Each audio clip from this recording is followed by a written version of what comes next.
നമസ്കാരം. ആനന്ദ് ഇന്റർനാഷണൽ ന്യൂസിലേക്ക് സ്വാഗതം. പ്രധാന വാർത്തകൾ. ബ്രിട്ടൻ 200-ലേറെ രാജ്യങ്ങളിൽ നിന്നുള്ളവർക്ക് കഴിഞ്ഞ വർഷം പൗരത്വം അനുവദിച്ചു. 2025 ബ്രിട്ടീഷ് പാസ്പോർട്ട് നേടിയത് നേപ്പാൾ, നോർത്ത് കൊറിയ, ഫിജി പോലുള്ള രാജ്യങ്ങളിൽ നിന്നുള്ള കുടിയേറ്റക്കാർ. ഇന്ത്യ, പാകിസ്ഥാൻ, നൈജീരിയ എന്നിവിടങ്ങളിൽ നിന്ന് ബ്രിട്ടീഷ് പൗരന്മാരായത് 55,000 പേർ.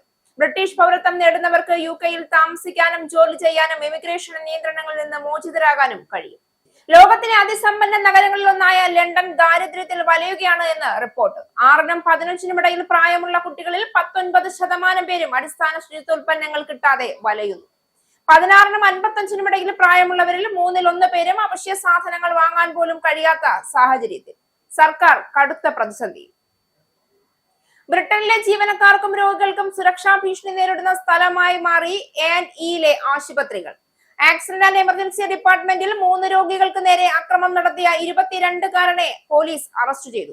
NHS ജീവനക്കാരുടെ അപര്യാപ്തത രോഗികൾക്ക് പ്രതിസന്ധി സൃഷ്ടിക്കുന്നു. രോഗികൾ അക്രമാസക്തരാകുന്നത് തുടർക്കഥയാകുന്നു. ഇന്ത്യക്കെതിരെ തീരുവ ഉയർത്താൻ തയ്യാറാണ് എന്ന സൂചന നൽകി US പ്രസിഡന്റ് ഡൊണാൾഡ് ട്രംപ്. തീരുവ ഉയർത്തുന്നത് റഷ്യയിൽ നിന്നുള്ള എണ്ണ വാങ്ങലിനെ ചൊല്ലി. വിഷയത്തിൽ തന്റെ നീരസം ഇന്ത്യൻ പ്രധാനമന്ത്രി നരേന്ദ്രമോദിക്ക് അറിയുമായിരുന്നുവെന്നും ട്രംപ്. റഷ്യൻ എണ്ണ വാങ്ങുന്ന രാജ്യങ്ങളിൽ നിന്ന് വരുന്ന ഇറക്കുമതികൾക്ക് 500% വരെ തീരുവ ചുമത്തുന്ന ബിൽ അവതരിപ്പിക്കുമെന്നും Donald Trump. Venezuelan president Nicolas മഡൂറോയെയും ഭാര്യ സിലിയ ഫ്ലോറസിനെയും US സൈന്യം പിടികൂടിയ നടപടി ഒരു പരമാധികാര രാഷ്ട്രത്തിനെതിരായ യുദ്ധപ്രഖ്യാപനമാണ് എന്ന് സോഹ്റാൻ മംദാനി. സംഭവത്തിൽ എതിർപ്പറിയിക്കാൻ US പ്രസിഡന്റ് ഡൊണാൾഡ് ട്രംപിനെ നേരിട്ട് വിളിച്ച് മംദാനി. നഗരത്തിലെ ഓരോ പൗരന്റെയും സുരക്ഷയാണ് തന്റെ മുൻഗണന എന്നും സാഹചര്യം സർക്കാർ നിരന്തരം നിരീക്ഷിച്ചുകൊണ്ടിരിക്കുകയാണ് എന്നും മംദാനി. ഡൽഹി കലാപ ഗൂഢാലോചന കേസിൽ ഉമർ ഖാലിദിനും ഷർജിൽ ഇമാമിനും ജാമ്യമില്ല. ഇരുവർക്കുമെതിരെ ശക്തമായ തെളിവുകളുണ്ട് എന്ന് സുപ്രീം കോടതി. ഗുൽഫിഷ ഫാത്തിമ, മീരാൻ ഹൈദർ, ഷിഫ ഉർ റഹ്മാൻ, ഷദാബ് അഹമ്മദ്, മുഹമ്മദ് സലീം ഖാൻ എന്നിവർക്ക് ജാമ്യം. തമിഴ്നാട്ടിൽ ഈ വർഷം ഏപ്രിൽ NDA സർക്കാർ അധികാരത്തിൽ വരുമെന്ന് അമിത്ഷാ. മകൻ ഉദയനിധി സ്റ്റാലിനെ മുഖ്യമന്ത്രിയാക്കുക എന്ന ലക്ഷ്യം മുന്നിൽ കണ്ടാണ് MK സ്റ്റാലിൻ പ്രവർത്തിക്കുന്നതെന്നും അത് നടപ്പില്ല എന്നും അമിത്ഷാ.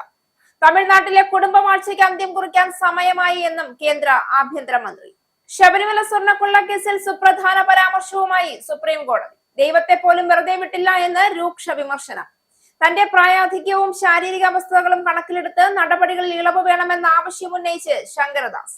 മിനിറ്റ്സിൽ ഒപ്പിട്ട ശങ്കരദാസിന് ഉത്തരവാദിത്വത്തിൽ നിന്ന് ഒഴിവാകാനാകില്ല എന്ന് സുപ്രീം കോടതി. വാർത്തകൾ വിശദമായി. കഴിഞ്ഞ വർഷം 200-ലേറെ രാജ്യങ്ങളിൽ നിന്നുള്ളവർക്ക് പൗരത്വം അനുവദിച്ച് Britain. Nepal, north Korea, Fiji പോലുള്ള രാജ്യങ്ങളിൽ നിന്നുൾപ്പെടെ കുടിയേറ്റക്കാർ 2025 സെപ്റ്റംബറിൽ അവസാനിച്ച വർഷത്തിൽ ബ്രിട്ടീഷ് പാസ്പോർട്ട് നേടി. ഇന്ത്യ, പാകിസ്ഥാൻ, നൈജീരിയ എന്നിവിടങ്ങളിൽ നിന്ന് മാത്രം 55,000 പേരാണ് ബ്രിട്ടീഷ് പൗരന്മാരായത്. ഹോർഷാം, ഡൺസ്റ്റേബിൾ, ക്ലാക്ടൺ പട്ടണങ്ങൾ നിറയ്ക്കാൻ പാകത്തിന് ഈ 3 രാജ്യങ്ങളിൽ നിന്നുള്ളവർ പൗരത്വം നേടുന്നുണ്ടെന്ന് ആണ് കണക്ക് വ്യക്തമാക്കുന്നത്. എന്നാൽ ഹോം ഓഫീസ് മൃദു സിറ്റിസൺഷിപ്പ് സിസ്റ്റം സൂക്ഷിച്ച് ബ്രിട്ടീഷ് പാസ്പോർട്ടിന്റെ വില കളയുകയാണ് എന്ന് വിമർശകർ കുറ്റപ്പെടുത്തുന്നു.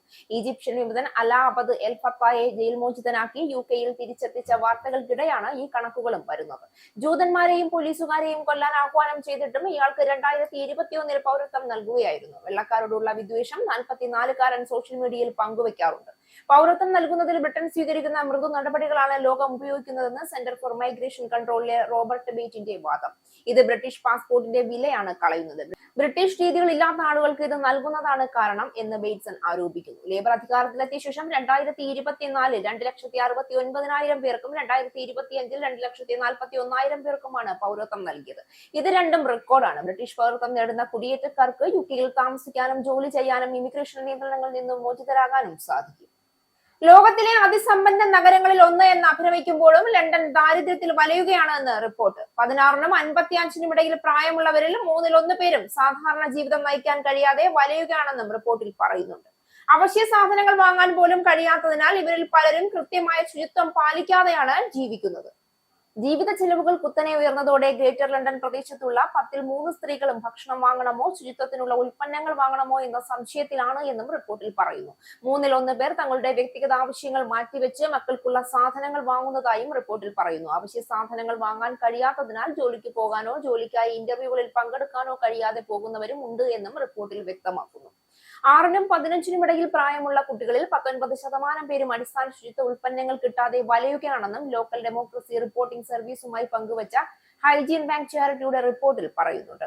2024 തിരഞ്ഞെടുപ്പ് വാഗ്ദാനം നടപ്പിലാക്കുന്നതിന്റെ ഭാഗമായി നഗരത്തിൽ പലയിടങ്ങളിലും കുട്ടികൾക്കുള്ള അടിസ്ഥാന ശുചിത്വ വസ്തുക്കൾ ലഭ്യമാക്കുന്നതിനായി ബേബി ബാങ്കുകൾ തുറന്നിട്ടുണ്ട് എങ്കിലും പ്രശ്നം രൂക്ഷമാവുകയാണെന്നാണ് റിപ്പോർട്ടിൽ വ്യക്തമാക്കുന്നത്.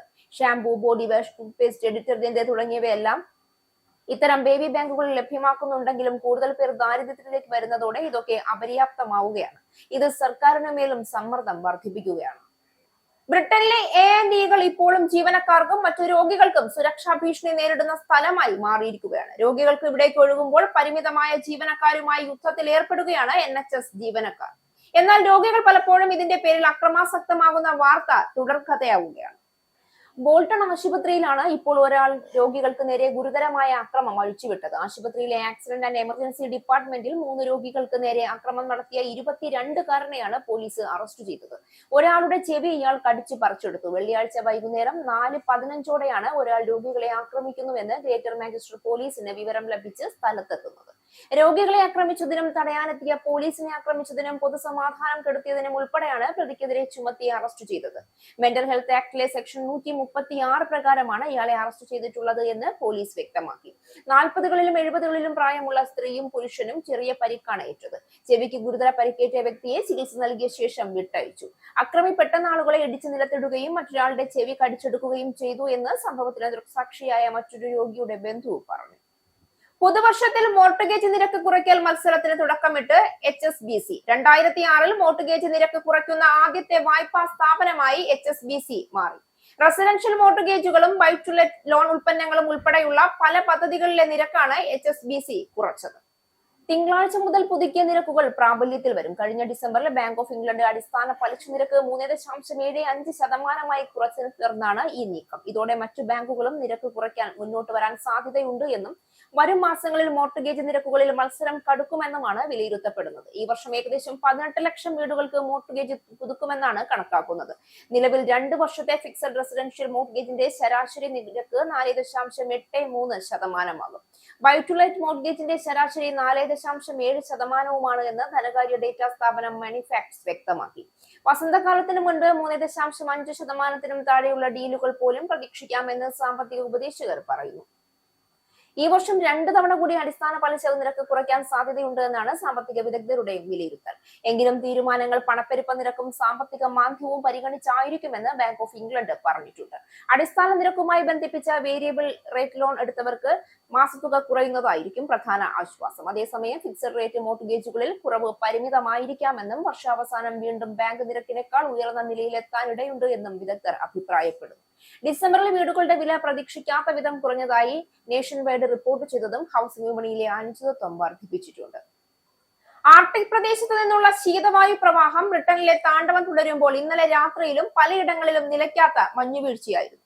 ഭൂരിഭാഗം പ്രദേശങ്ങളിലും താപനില 0-ന് താഴെ പോയപ്പോൾ ചിലയിടങ്ങളിൽ ഇത് -10 ഡിഗ്രി വരെയായി. ഈ ശിശിരകാലത്തെ ഇതുവരെ ഉണ്ടായതിൽ വെച്ച് ഏറ്റവും തണുപ്പേറിയ ദിനങ്ങളിലൂടെയാണ് ഇംഗ്ലണ്ടും വെയിൽസും കടന്നു പോകുന്നത്. ശൈത്യകാല സാഹചര്യം കൂടുതൽ വഷളാകാൻ ഇടയുണ്ടെന്ന മുന്നറിയിപ്പിനെ തുടർന്ന് പലയിടങ്ങളിലും ആംബർ മുന്നറിയിപ്പുകളും നിലവിൽ വന്നിട്ടുണ്ട്. അബർഡീൻ, ഏവിമോർ, റോസ്ഷെയർ തുടങ്ങിയ ഉൾപ്പെടെ സ്കോട്ട്ലൻഡിലെ പല പ്രദേശങ്ങളിലും ഇന്നലെ രാവിലെ മുതൽ ആംബർ മുന്നറിയിപ്പ് പുറപ്പെടുവിച്ചിട്ടുണ്ട്. വെയിൽസിലെ ചില പ്രദേശങ്ങളിലും ഗ്രേറ്റ് മാഞ്ചസ്റ്ററിലും തെക്കു പടിഞ്ഞാറൻ ഇംഗ്ലണ്ടിലും മറ്റൊരു മഞ്ഞ മുന്നറിയിപ്പും പ്രഖ്യാപിച്ചിട്ടുണ്ട്. ഇംഗ്ലണ്ടിന്റെ കിഴക്കൻ തീരത്ത് ഏതാണ്ട് പൂർണ്ണമായും തന്നെ മഞ്ഞ മുന്നറിയിപ്പ് നിലവിൽ വന്നിട്ടുണ്ട്. ആംബർ മുന്നറിയിപ്പ് നിലവിലുള്ള പ്രദേശങ്ങളിൽ ഗതാഗത തടസ്സങ്ങൾക്ക് സാധ്യത വളരെ കൂടുതലാണെന്നും അധികൃതർ മുന്നറിയിപ്പ് നൽകുന്നു.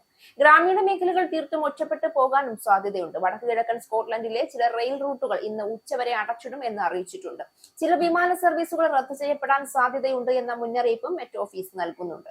മൊബൈൽ ഫോൺ പ്രവർത്തനത്തെയും കാലാവസ്ഥ പ്രതികൂലമായി ബാധിച്ചേക്കാം. അടുത്ത 48 മണിക്കൂർ കൂടി ഇതേ കാലാവസ്ഥ തുടരുമെന്നാണ് കാലാവസ്ഥാ ശാസ്ത്രജ്ഞർ പറയുന്നത്. മിക്കയിടങ്ങളിലും മുന്നറിയിപ്പുകൾ ചൊവ്വാഴ്ച രാവിലെ 11 മണി വരെ നീട്ടിയിട്ടുണ്ട്. 2 മുതൽ 5 സെന്റിമീറ്റർ കനത്തിൽ പലയിടങ്ങളിലും മഞ്ഞുവീഴ്ചയുണ്ടാകും. സമുദ്രനിരപ്പിൽ നിന്നും 200 മീറ്ററിലധികം ഉയരമുള്ള പ്രദേശങ്ങളിൽ 10 മുതൽ 15 സെന്റിമീറ്റർ വരെ മഞ്ഞുവീഴ്ചയ്ക്ക് സാധ്യതയുണ്ട്. ചിലയിടങ്ങളിൽ ഇത് 20 സെന്റിമീറ്റർ വരെ ആകാം. നിരത്തുകളെല്ലാം തന്നെ മഞ്ഞുമൂടി കിടക്കുന്നതിനാൽ കാൽവഴുതി വീണും മറ്റും അപകടങ്ങൾക്ക് സാധ്യതയുണ്ട്. അതുപോലെ തന്നെ മിനുസമാർന്ന റോഡുകളിൽ വാഹനങ്ങൾ തെന്നി നീങ്ങിയുള്ള അപകടങ്ങൾക്കും സാധ്യത ഏറെയാണ്. അതുകൊണ്ട് തന്നെ വാഹനം ഓടിക്കുന്നവർ ഏറെ ശ്രദ്ധിക്കണമെന്ന മുന്നറിയിപ്പും വന്നിട്ടുണ്ട്. ക്രിസ്തുമസ് അവധി കഴിഞ്ഞ് സ്കൂളുകളിൽ പോകുന്ന കുട്ടികളും ഏറെ കരുതൽ പുലർത്തണമെന്ന് മുന്നറിയിപ്പിൽ പറയുന്നു. റഷ്യയിൽ നിന്നുള്ള എണ്ണ വാങ്ങലിനെ ചൊല്ലി ഇന്ത്യക്കെതിരെ അമേരിക്ക തീരുവ ഉയർത്താൻ തയ്യാറാണ് എന്ന സൂചന നൽകിയ US പ്രസിഡന്റ് ഡൊണാൾഡ് ട്രംപ്. ഈ വിഷയത്തിൽ തന്റെ നീരസം ഇന്ത്യൻ പ്രധാനമന്ത്രി നരേന്ദ്രമോദിക്ക് അറിയാമായിരുന്നുവെന്നും ഇന്ത്യക്കെതിരെ തീരുവ വളരെ വേഗത്തിൽ ഉയർത്താനാകുമെന്നും ട്രംപ് പറഞ്ഞു. ഫ്ലോറിഡയിൽ നിന്ന് വാഷിംഗ്ടണിലേക്കുള്ള എയർഫോഴ്സ് വണ്ണിൽ യാത്ര ചെയ്യുന്നതിനിടെ മാധ്യമങ്ങളോട് സംസാരിക്കുകയായിരുന്നു ട്രംപ്. ഇന്ത്യ തന്നെ സന്തോഷിപ്പിക്കാനായിരുന്നു ശ്രമിച്ചതെന്നും മോദി നല്ല മനുഷ്യനാണെന്നും പറഞ്ഞ ട്രംപ് താൻ സന്തോഷവാനല്ല എന്ന് അദ്ദേഹത്തിന് അറിയുമായിരുന്നു എന്നും ഇന്ത്യ വ്യാപാരം നടത്തുന്നു, എന്നാൽ തീരുവ ഉയർത്താൻ അമേരിക്കയ്ക്ക് അധിക സമയം വേണ്ട, അത് ഇന്ത്യക്ക് വളരെ ദോഷകരമാകുമെന്നും കൂട്ടിച്ചേർത്തു. റഷ്യൻ എണ്ണ വാങ്ങുന്ന രാജ്യങ്ങളിൽ നിന്ന് വരുന്ന ഇറക്കുമതികൾക്ക് 500% വരെ തീരുവ ചുമത്തുന്ന ബിൽ അവതരിപ്പിക്കാനാണ് ആലോചിക്കുന്നതെന്ന് ട്രംപിനൊപ്പം ഉണ്ടായിരുന്ന US സെനറ്റർ ലിൻസി ഗ്രഹാം വ്യക്തമാക്കി. റഷ്യ ഉക്രൈൻ യുദ്ധം അവസാനിപ്പിക്കണമെങ്കിൽ റഷ്യൻ പ്രസിഡന്റ് വ്ളാഡിമിർ പുടിന്റെ ഉപഭോക്താക്കളെ ലക്ഷ്യമിട്ട് സമ്മർദ്ദം ചെലുത്തണമെന്നും ഗ്രഹാം പറഞ്ഞു. റഷ്യക്കെതിരെ ഏർപ്പെടുത്തിയ ഉപരോധങ്ങൾ വലിയ തിരിച്ചടി നൽകുന്നുണ്ടെന്നും ട്രംപ് അവകാശപ്പെട്ടു. ഈ പശ്ചാത്തലത്തിലാണ് ഇന്ത്യയുടെ പേര് അദ്ദേഹം പരാമർശിച്ചത്. ഇന്ത്യ റഷ്യൻ എണ്ണ വാങ്ങുന്നതിനെ തുടർന്ന് US 25% തീരുവ ചുമത്തിയിരുന്നുവെന്നും ഗ്രഹാം പറഞ്ഞു. ഏകദേശം ഒരു മാസം മുൻപ് താൻ ഇന്ത്യൻ അംബാസിഡറുടെ വീട്ടിൽ ഉണ്ടായിരുന്നുവെന്നും അവർ സംസാരിച്ചതെല്ലാം റഷ്യൻ എണ്ണ വാങ്ങൽ കുറച്ചതിനെ കുറിച്ചായിരുന്നുവെന്നും തീരുവ ഒഴിവാക്കാൻ പ്രസിഡന്റിനോട് പറയാമോ എന്നാണ് അവർ ചോദിച്ചതെന്നും ഗ്രഹാം വ്യക്തമാക്കി. വെനസ്വേലൻ പ്രസിഡന്റ് നിക്കോളാസ് മഡൂറോയെയും ഭാര്യ സിലിയ ഫ്ലോറസിനെയും US സൈന്യം പിടികൂടിയ നടപടി ഒരു പരമാധികാര രാഷ്ട്രത്തിനെതിരായ യുദ്ധപ്രഖ്യാപനമാണ് എന്ന് New York city mayor Zohran Mamdani. സംഭവത്തിൽ എതിർപ്പറിയിക്കാൻ US പ്രസിഡന്റ് ഡൊണാൾഡ് ട്രംപിനെ നേരിട്ട് വിളിച്ചുവെന്ന് അദ്ദേഹം വെളിപ്പെടുത്തി. വെനസ്വേലയിലെ സൈനിക ഇടപെടലും മഡൂറോ ദമ്പതികളുടെ പിടികൂടിയതിനെ കുറിച്ചും പത്രസമ്മേളനത്തിൽ മാധ്യമപ്രവർത്തകരുടെ ചോദ്യങ്ങൾക്ക് മറുപടി നൽകുകയായിരുന്നു മേയർ. പ്രസിഡന്റിനെ നേരിട്ട് വിളിച്ചു. ഈ നടപടിക്കെതിരായ എന്റെ ശക്തമായ എതിർപ്പ് അദ്ദേഹത്തെ അറിയിച്ചു. അത്രയേ ഉണ്ടായുള്ളൂ എന്ന് മംദാനി പറഞ്ഞു. ട്രംപിന്റെ പ്രതികരണത്തെക്കുറിച്ച് അദ്ദേഹം കൂടുതൽ വിശദീകരണം നൽകിയില്ല. ദക്ഷിണ ന്യൂയോർക്ക് ഫെഡറൽ കോടതിയിൽ മഡൂറോയ്ക്കും ഭാര്യയ്ക്കുമെതിരെ കുറ്റപത്രം സമർപ്പിച്ചിട്ടുണ്ടെന്നും ഇതുവരെയും ന്യൂയോർക്ക് സിറ്റിയിൽ ഫെഡറൽ കസ്റ്റഡിയിൽ എത്തിക്കുകയാണെന്നും US attorney general Pamela Bondi X പ്ലാറ്റ്ഫോമിലൂടെ അറിയിച്ചു. മേയർ സ്ഥാനത്ത് സത്യപ്രതിജ്ഞ ചെയ്ത് വെറും 2 ദിവസത്തിനുള്ളിലാണ് അന്താരാഷ്ട്ര തലത്തിൽ വലിയ വിവാദം സൃഷ്ടിച്ച ഈ സംഭവത്തിൽ മംദാനി നിലപാട് അറിയിച്ചത്. ശനിയാഴ്ച രാവിലെ തന്നെ chief of staff, police commissioner എന്നിവരടക്കമുള്ള ഉദ്യോഗസ്ഥരിൽ നിന്ന് മഡൂറോയെ പിടികൂടിയതും ന്യൂയോർക്കിലെ തടങ്കലുമായി ബന്ധപ്പെട്ട വിവരങ്ങളും ലഭിച്ചതായും അദ്ദേഹം വ്യക്തമാക്കി. ഒരു പരമാധികാര രാജ്യത്തെ ഏകപക്ഷീയമായി ആക്രമിക്കുന്നത് ഫെഡറൽ നിയമങ്ങളുടെയും അന്താരാഷ്ട്ര നിയമങ്ങളുടെയും ലംഘനമാണ്. ഇത് വെനസ്വേലയെ മാത്രമല്ല, ന്യൂയോർക്കിൽ കഴിയുന്ന 10,000-കണക്കിന് വെനസ്വേലക്കാരെയും നേരിട്ട് ബാധിക്കുമെന്നും മംദാനി പ്രസ്താവനയിൽ പറഞ്ഞു. ഈ നഗരത്തിലെ ഓരോ പൗരന്റെയും സുരക്ഷയാണ് തന്റെ മുൻഗണന എന്നും സാഹചര്യം സർക്കാർ നിരന്തരം നിരീക്ഷിച്ചുകൊണ്ടിരിക്കുകയാണ് എന്നും അദ്ദേഹം കൂട്ടിച്ചേർത്തു. പ്രസിഡന്റ് ഡൊണാൾഡ് ട്രംപ് ഭരണകൂടം വെനസ്വേലയിലെത്തി രഹസ്യ സൈനിക ഓപ്പറേഷൻ ആരംഭിക്കുന്നതിന് തൊട്ടു മുൻപ് തന്നെ അമേരിക്കയിലെ പ്രമുഖ മാധ്യമങ്ങളായ the New York Times, the Washington Post എന്നിവയ്ക്ക് ദൌത്യത്തെക്കുറിച്ച് മുൻകൂർ വിവരമുണ്ടായിരുന്നുവെന്ന് റിപ്പോർട്ട്. ട്രംപ് ഭരണകൂടം വെനസ്വേലയിലെത്തി രഹസ്യ സൈനിക ഓപ്പറേഷൻ ആരംഭിക്കുന്നതിന് തൊട്ടു മുൻപ് തന്നെ ദൌത്യത്തെക്കുറിച്ച് മുൻകൂർ വിവരമുണ്ടായിരുന്നുവെങ്കിലും US സൈനികരുടെ സുരക്ഷയെ മുൻനിർത്തി വാർത്ത പ്രസിദ്ധീകരിക്കുന്നത് താൽക്കാലികമായി മാറ്റിവെക്കാൻ മാധ്യമ സ്ഥാപനങ്ങൾ തീരുമാനിച്ചതായി അമേരിക്കൻ വാർത്താ വെബ്സൈറ്റ് സെമഫോർ റിപ്പോർട്ട് ചെയ്തു. ഭരണകൂടവും മാധ്യമ സ്ഥാപനങ്ങളുമായുള്ള ആശയവിനിമയങ്ങളെ കുറിച്ച് അറിയാവുന്ന വൃത്തങ്ങളെ ഉദ്ധരിച്ചാണ് റിപ്പോർട്ട്. രഹസ്യ ഓപ്പറേഷനുമായി ബന്ധപ്പെട്ട നിർണായക വിവരങ്ങൾ ദൌത്യത്തിന് മുൻപ് തന്നെ ഇരു പത്രങ്ങളിലെയും മുതിർന്ന എഡിറ്റർമാർക്ക് കൈമാറിയിരുന്നു. തുടർന്ന് നടത്തിയ ആന്തരിക ചർച്ചകൾക്കു ശേഷമാണ് സൈനികരുടെ ജീവൻ അപകടത്തിലാകാതിരിക്കാൻ വാർത്ത പ്രസിദ്ധീകരിക്കുന്നത് ഒഴിവാക്കാൻ തീരുമാനിച്ചത്. ദേശീയ സുരക്ഷയുമായി ബന്ധപ്പെട്ട വിഷയങ്ങളിൽ, പ്രത്യേകിച്ച് ജീവൻ നഷ്ടപ്പെടാനുള്ള സാധ്യത നിലനിൽക്കുന്ന സാഹചര്യങ്ങളിൽ മാധ്യമങ്ങൾ സ്വയം നിയന്ത്രണം പാലിക്കുന്ന അമേരിക്കൻ പത്രപ്രവർത്തന പാരമ്പര്യത്തിന്റെ ഭാഗമായാണ് ഈ തീരുമാനത്തെ വിലയിരുത്തുന്നത്. സമീപകാലത്തെ ട്രംപും മുഖ്യധാരാ മാധ്യമങ്ങളും തമ്മിൽ കടുത്ത ഏറ്റുമുട്ടൽ നിലനിൽക്കുന്നതിനിടെയാണ് ഇത്തരമൊരു നീക്കം എന്നതിനാൽ സംഭവത്തിന് കൂടുതൽ പ്രാധാന്യം കൈവരുന്നു. ശനിയാഴ്ച അപ്രതീക്ഷിതമായി US വെനസ്വേലയിലെ തലസ്ഥാനമായ കാരക്കസിൽ സൈനികാക്രമണം നടത്തി. രാജ്യത്തിന്റെ ഇരിപ്പിടത്തിലുള്ള പ്രസിഡന്റ് നിക്കോളാസ് മഡൂറോയെയും ഭാര്യ സിലിയ ഫ്ലോറസിനെയും കസ്റ്റഡിയിലെടുത്തത് ആഗോളതലത്തിൽ വലിയ ചർച്ചകൾക്ക് വഴിവെച്ചു. നടപടി നാർക്കോ ടെറർ നെറ്റ്വർക്ക് തകർക്കാനാണ് എന്ന് ട്രംപ് വ്യക്തമാക്കി. എന്നാൽ ഇത് അന്താരാഷ്ട്ര നിയമങ്ങളുടെ ലംഘനവും യുദ്ധപ്രഖ്യാപനത്തിന് തുല്യവുമാണ് എന്ന് കാരക്കസ് ആരോപിച്ചു. മഡൂറോ അമേരിക്കയിലേക്ക് മയക്കുമരുന്ന് കടത്തുന്നതിൽ പങ്കാളിയാണ് എന്ന് ചൂണ്ടിക്കാട്ടി മാസങ്ങളായി US ഭരണകൂടം വിമർശനം ശക്തമാക്കിയിരുന്നു. കരീബിയൻ മേഖലയിൽ സൈനിക സാന്നിധ്യം വർദ്ധിപ്പിക്കുകയും മയക്കുമരുന്ന് കടത്തുമായി ബന്ധമുണ്ടെന്ന് ആരോപിച്ച് കപ്പലുകൾക്ക് നേരെ മിസൈൽ ആക്രമണം നടത്തുകയും ചെയ്തിരുന്നു. ഓപ്പറേഷന് ശേഷം മഡൂറോയെ അധികാരത്തിൽ നിന്ന് നീക്കിയതായി ട്രംപ് പ്രഖ്യാപിച്ചു. സുരക്ഷിതവും ക്രമബദ്ധവുമായ അധികാരമാറ്റം സാധ്യമാകുന്നതുവരെ രാജ്യം ഞങ്ങൾ നിയന്ത്രിക്കുമെന്നും അദ്ദേഹം പറഞ്ഞു. ശനിയാഴ്ച പുറത്തുവിട്ട കുറ്റപത്രത്തിൽ മഡൂറോയും ഭാര്യയും മകനും മറ്റു 3 പേരും പ്രതികളാണ്. നാർക്കോ ടെററിസം, ഗൂഢാലോചന, കൊക്കൈൻ കടത്തൽ, മാരകായുധങ്ങൾ കൈവശം വെക്കൽ തുടങ്ങിയ കുറ്റങ്ങളാണ് ചുമത്തിയിരിക്കുന്നത്. US-ന്റെ നടപടി വെനസ്വേലയിലെ എണ്ണശേഖരങ്ങളും പ്രകൃതി വിഭവങ്ങളും കൈവശപ്പെടുത്താനുള്ള ശ്രമമാണ് എന്ന് വെനസ്വേല പ്രതികരിച്ചു. ഇനി പൗണ്ട്, യൂറോ, ഡോളർ, രൂപ ഇന്നത്തെ വിനിമയ നിരക്ക്. ഒരു പൗണ്ട് 121.25 ഇന്ത്യൻ രൂപ, ഒരു പൗണ്ട് 1.15 യൂറോ, ഒരു US ഡോളർ 90.26 ഇന്ത്യൻ രൂപ, ഒരു യൂറോ 105.51 ഇന്ത്യൻ രൂപ, ഒരു പൗണ്ട് 1.34 US ഡോളർ, ഒരു കനേഡിയൻ ഡോളർ 65.55 ഇന്ത്യൻ രൂപ. ഇനി ഒരു ഇടവേളയ്ക്ക് ശേഷം നാഷണൽ ന്യൂസ്.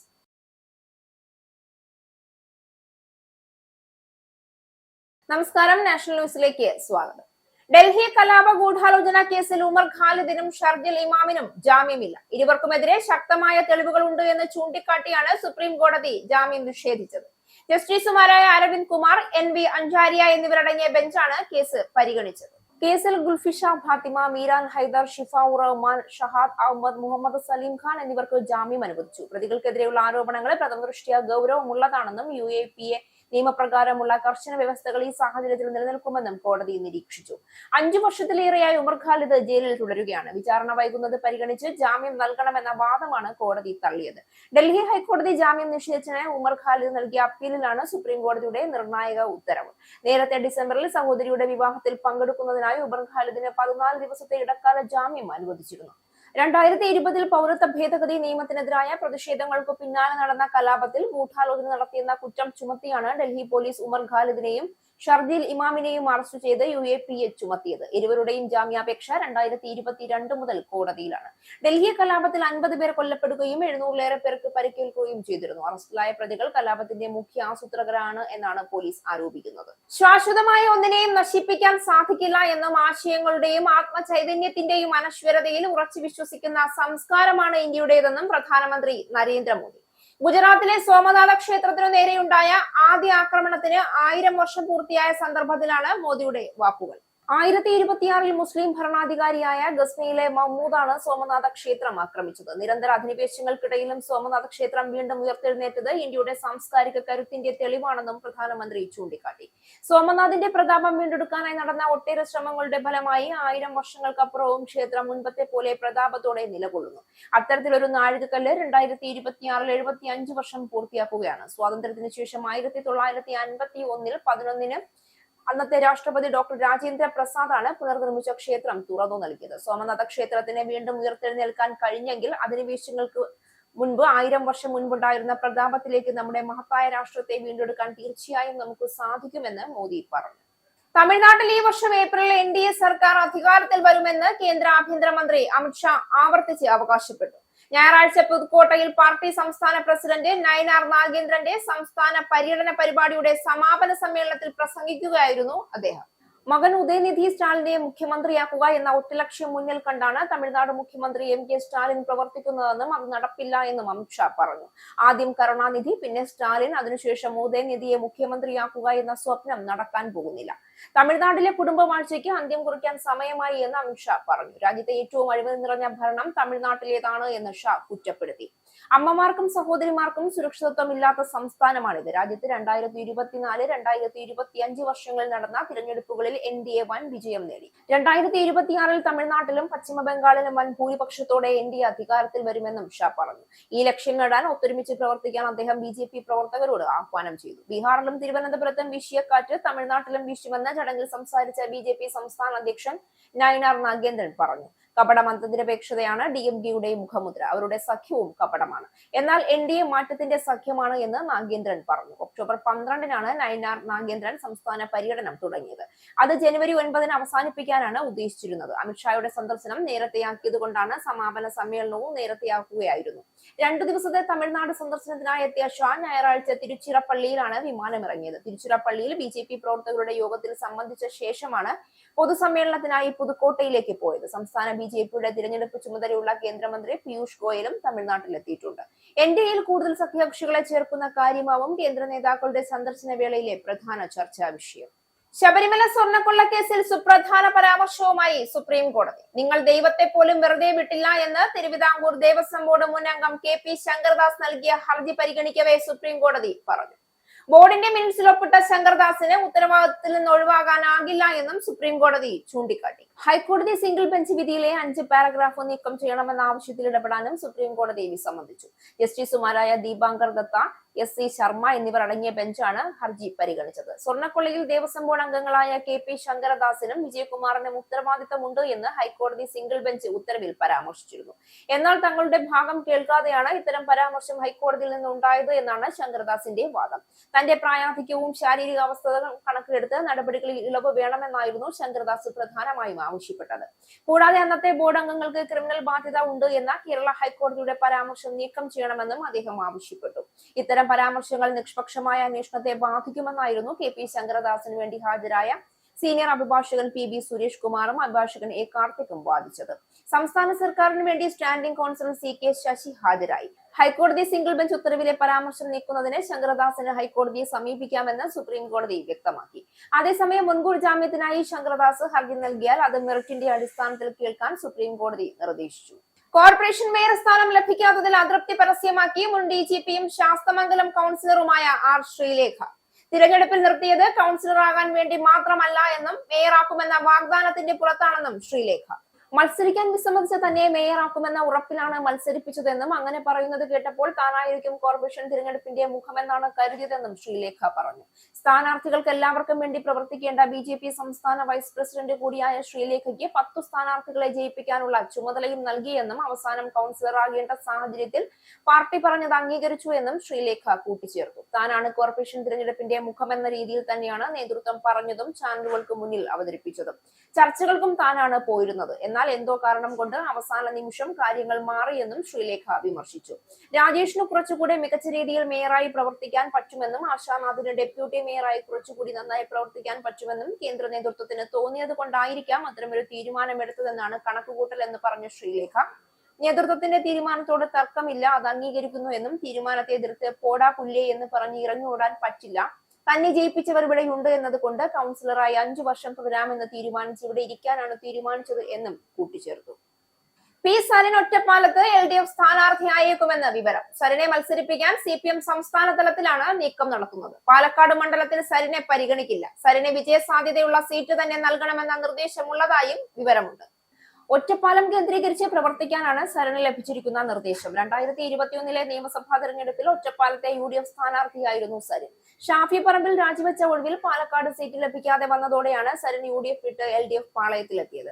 അതേസമയം താൻ നേമത്ത് മത്സരിക്കില്ല എന്ന് മന്ത്രി V ശിവൻകുട്ടി പറഞ്ഞു. മത്സരിക്കില്ല എന്ന് പറയുമ്പോഴും പാർട്ടി തീരുമാനം എന്താണോ അതനുസരിക്കുമെന്നും ശിവൻകുട്ടി പറഞ്ഞു.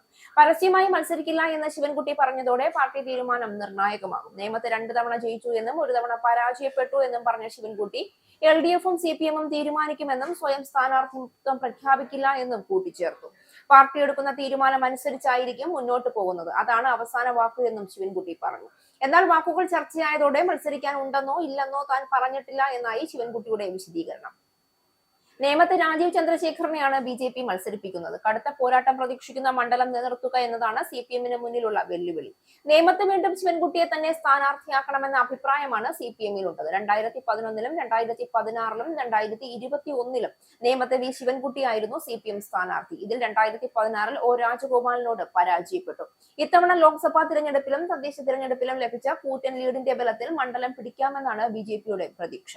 മുണ്ടക്കൈ ചൂരൽമല ദുരന്ത ബാധിതരുടെ പുനരധിവാസത്തിനായി കോൺഗ്രസ് നിർമ്മിക്കുന്ന വീടുകളുടെ തറക്കല്ലിടൽ തീയതി വീണ്ടും പ്രഖ്യാപിച്ചു. ഈ മാസം അവസാനം തറക്കല്ലിടുമെന്ന് പുതിയ പ്രഖ്യാപനം. വയനാട് എംപിയും കോൺഗ്രസ് ജനറൽ സെക്രട്ടറിയുമായ പ്രിയങ്ക ഗാന്ധിയുടെ ഒഴിവ് നോക്കിയാകും അന്തിമ തീയതി പ്രഖ്യാപിക്കുക എന്ന് പാർട്ടി നേതൃത്വം അറിയിച്ചു. ഡിസംബർ 28-ന് തറക്കല്ലിടുമെന്നായിരുന്നു ആദ്യം പറഞ്ഞിരുന്നത്. അതേസമയം മുണ്ടക്കൈ ചുരൽമല ദുരന്ത ബാധിതർക്കായി സംസ്ഥാന സർക്കാർ നിർമ്മിക്കുന്ന വീടുകൾ ദ്രുതഗതിയിൽ പൂർത്തിയായി വരികയാണ്. നിയമസഭാ തെരഞ്ഞെടുപ്പിൽ LDF ഇത് വലിയ നേട്ടമായി പ്രചരണത്തിന് ഉപയോഗിക്കാനിടയുള്ള സാഹചര്യത്തിൽ കൂടിയാണ് ഭവന പദ്ധതിക്കായി കോൺഗ്രസ് വീണ്ടും സജീവമാകുന്നത്. വയനാട്ടിൽ ലീഗ് നിർമ്മിച്ചു നൽകുന്ന വീടുകളുടെ നിർമ്മാണവും വളരെ വേഗത്തിലാണ് പൂർത്തിയായി വരുന്നത്.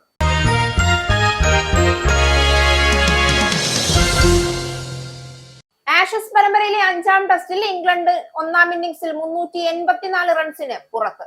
സെഞ്ചുറി നേടിയ ജോ റൂട്ടിന്റെ ഇന്നിംഗ്സ് ആണ് ഇംഗ്ലണ്ടിന് മികച്ച സ്കോർ സമ്മാനിച്ചത്. റൂട്ട് 160 റൺസ് എടുത്ത് പുറത്തായി. മറുപടി ബാറ്റിംഗിന് ഇറങ്ങിയ ഓസീസിന് 20.3 ഓവറിൽ 101 എന്ന നിലയിലാണ്. ഡ്രാവിസ് ഹെഡ് അർദ്ധ സെഞ്ചുറി തികച്ചു. 3-ന് 211 എന്ന നിലയിൽ 2ാം ദിനം കളിയാരംഭിച്ച ഇംഗ്ലണ്ടിന് റൂട്ടിന്റെ സെഞ്ചുറിയാണ് കരുത്തായത്. 84 റൺസ് എടുത്ത് ഹാരി ബ്രൂക്കും ഡക്കായി ബെൻ സ്റ്റോക്സും പുറത്തായത് ഇംഗ്ലണ്ടിനെ പ്രതിരോധത്തിലാക്കി. എന്നാൽ ജാമി സ്മിത്തുമായി ചേർന്ന് കൂട്ടുകെട്ടുണ്ടാക്കിയ റൂട്ട് ടീമിനെ 300 കടത്തി. താരം സെഞ്ചുറിയും തികച്ചു. സ്മിത്ത് 46 റൺസ് എടുത്ത് മടങ്ങി. Bill Jacks, Brydon Carse, Josh Tongue എന്നിവർ നിരാശപ്പെടുത്തി. ശ്രദ്ധയോടെ ബാറ്റ് ചെയ്ത റൂട്ട് 160 റൺസ് എടുത്താണ് മടങ്ങിയത്. ഒടുക്കം 384 റൺസിന് ഇംഗ്ലീഷ് ഇന്നിംഗ്സ് അവസാനിച്ചു. ഓസ്ട്രേലിയക്കായി മൈക്കൽ ടാൻ നെസർ 4 വിക്കറ്റ് എടുത്തു. നേരത്തെ ടോസ് നേടിയ ഇംഗ്ലണ്ട് ബാറ്റിംഗ് തിരഞ്ഞെടുക്കുകയായിരുന്നു. തുടക്കത്തിൽ അതിവേഗം സ്കോർ ചെയ്ത ബെൻ ഡെക്കറ്റ് 24 പന്തിൽ 5 4 ഉൾപ്പെടെ 27 മിച്ചൽ സ്റ്റാർക്കിന്റെ പന്തിൽ വിക്കറ്റ് കീപ്പർ അലക്സ് കാരിക് ക്യാച്ച് നൽകി. 4 ഓവറിന് ശേഷം സാക് ക്രോളിയെ മെക്കൽ നേസർ ക്ലീൻ ബൗൾഡ് ആക്കിയതോടെ ഇംഗ്ലണ്ട് പതിവ് തകർച്ചയിലേക്ക് നീങ്ങുകയാണ് എന്ന് തോന്നി. വൈകാതെ സ്കോട്ട് ബോളണ്ടിന്റെ പന്തിൽ ജേക്കബ് ബേത്തലിനെയും അലക്സ് കാരി ക്യാച്ച് എടുത്തതോടെ 3-ന് 57 എന്ന നിലയിലായി. പ്രധാന വാർത്തകൾ ഒരിക്കൽ കൂടി. ബ്രിട്ടൻ 200-ലേറെ രാജ്യങ്ങളിൽ നിന്നുള്ളവർക്ക് കഴിഞ്ഞ വർഷം പൗരത്വം അനുവദിച്ചു. 2025-ൽ ബ്രിട്ടീഷ് പാസ്പോർട്ട് നേടിയത് നേപ്പാൾ, നോർത്ത് കൊറിയ, ഫിജി പോലുള്ള രാജ്യങ്ങളിൽ നിന്നുള്ള കുടിയേറ്റക്കാർ. ഇന്ത്യ, പാകിസ്ഥാൻ, നൈജീരിയ എന്നിവിടങ്ങളിൽ നിന്ന് ബ്രിട്ടീഷ് പൗരന്മാരായത് 55,000 പേർ. ബ്രിട്ടീഷ് പൗരത്വം നേടുന്നവർക്ക് UK-യിൽ താമസിക്കാനും ജോലി ചെയ്യാനും ഇമിഗ്രേഷൻ നിയന്ത്രണങ്ങളിൽ നിന്ന് മോചിതരാകാനും കഴിയും.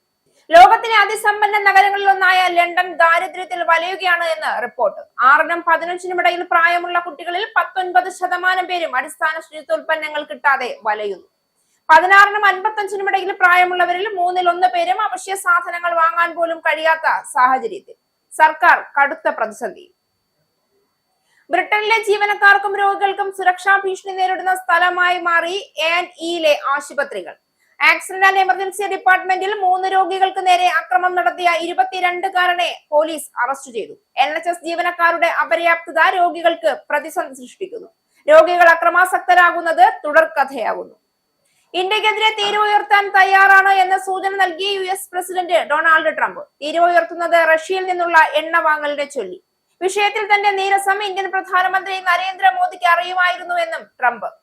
റഷ്യൻ എണ്ണ വാങ്ങുന്ന രാജ്യങ്ങളിൽ നിന്ന് വരുന്ന ഇറക്കുമതികൾക്ക് 500% വരെ തീരുവ ചുമത്തുന്ന ബിൽ അവതരിപ്പിക്കുമെന്നും Donald Trump. Venezuelan president Nicolas മഡൂറോയെയും ഭാര്യ സിലിയ ഫ്ലോറസിനെയും US സൈന്യം പിടികൂടിയ നടപടി ഒരു പരമാധികാര രാഷ്ട്രത്തിനെതിരായ യുദ്ധപ്രഖ്യാപനമാണ് എന്ന് സോഹ്റാൻ മംദാനി. സംഭവത്തിൽ എതിർപ്പ് അറിയിക്കാൻ US പ്രസിഡന്റ് ഡൊണാൾഡ് ട്രംപിനെ നേരിട്ട് വിളിച്ച് മംദാനി. നഗരത്തിലെ ഓരോ പൗരന്റെയും സുരക്ഷയാണ് തന്റെ മുൻഗണന എന്നും സാഹചര്യം സർക്കാർ നിരന്തരം നിരീക്ഷിച്ചുകൊണ്ടിരിക്കുകയാണ് എന്നും മംദാനി. ഡൽഹി കലാപ ഗൂഢാലോചന കേസിൽ ഉമർ ഖാലിദിനും ഷർജിൽ ഇമാമിനും ജാമ്യമില്ല. ഇരുവർക്കുമെതിരെ ശക്തമായ തെളിവുകളുണ്ട് എന്ന് സുപ്രീം കോടതി. ഗുൽഫിഷ ഫാത്തിമ, മീരാൻ ഹൈദർ, ഷിഫ ഉർ റഹ്മാൻ, ഷദാബ് അഹമ്മദ്, മുഹമ്മദ് സലീം ഖാൻ എന്നിവർക്ക് ജാമ്യം. തമിഴ്നാട്ടിൽ ഈ വർഷം ഏപ്രിൽ NDA സർക്കാർ അധികാരത്തിൽ വരുമെന്ന് അമിത്ഷാ. മകൻ ഉദയനിധി സ്റ്റാലിനെ മുഖ്യമന്ത്രിയാക്കുക എന്ന ലക്ഷ്യം മുന്നിൽ കണ്ടാണ് MK സ്റ്റാലിൻ പ്രവർത്തിക്കുന്നതെന്നും അത് നടപ്പില്ല എന്നും അമിത്ഷാ. തമിഴ്നാട്ടിലെ കുടുംബവാഴ്ചയ്ക്ക് അന്ത്യം കുറിക്കാൻ സമയമായി എന്നും കേന്ദ്ര ആഭ്യന്തരമന്ത്രി. ശബരിമല സ്വർണ്ണക്കൊള്ള കേസിൽ സുപ്രധാന പരാമർശവുമായി സുപ്രീം കോടതി. ദൈവത്തെ പോലും വെറുതെ വിട്ടില്ല എന്ന് രൂക്ഷ വിമർശനം. തന്റെ പ്രായാധിക്യവും ശാരീരിക അവസ്ഥകളും കണക്കിലെടുത്ത് നടപടികളിൽ ഇളവ് വേണമെന്ന ആവശ്യം ഉന്നയിച്ച് ശങ്കരദാസ്. മിനിറ്റ്സിൽ ഒപ്പിട്ട ശങ്കരദാസിന് ഉത്തരവാദിത്വത്തിൽ നിന്ന് ഒഴിവാകാനാകില്ല എന്ന് സുപ്രീം കോടതി. ഈ ന്യൂസ് ബുള്ളറ്റിൻ അവസാനിച്ചു. നന്ദി.